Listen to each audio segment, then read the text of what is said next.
Okay guys, now that you officially know how to trade every single thing such as trends, support resistance, divergences, Fibonacci, all that good stuff, and you've been studying, or even if you haven't been studying, this is very important that you pay attention to this part because this is pretty much your time frames. This is what time frames you're going to be looking at when trading these divergences, okay? It's very simple. We're going to look at the 1 hour and the 4 hour, and that's it.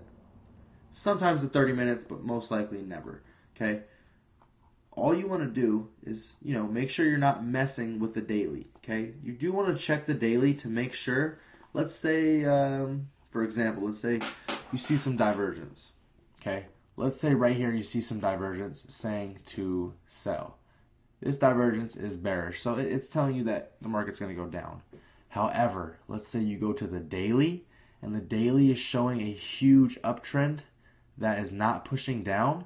You do not want to take that trade. So it's very important you check the daily to make sure that you're not going against any major trends or channels or anything like that. Check the daily. If you're in a top of a channel, then you don't want to buy on the 4 hour, the 1 hour charts.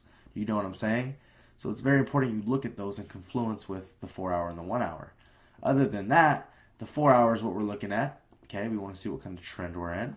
And then maybe we go on the 1 hour to see if there's any type of bear or bullish hidden divergence to prove that this trend is going to continue.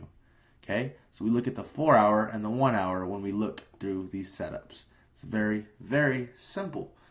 Some things might change. You might see support and resistance on the 4 hour, but the 1 hour doesn't show that as well. Okay, so those are going to be the two that we use. It's very, very simple, guys. As you can see, the 4 hour here shows some support. If we go to the 1 hour, we might see a nice setup being formed there, so let's check it out. Okay, you see, obviously you still see the support.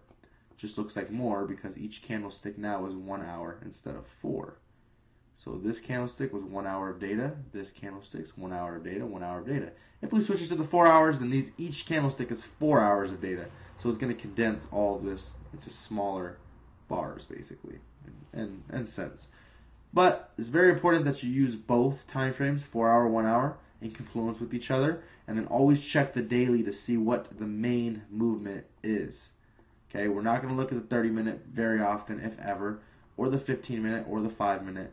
It's very rare that you're going to look at those because those, when the 5-minute shows divergence, it's not always as accurate on these bigger time frames are.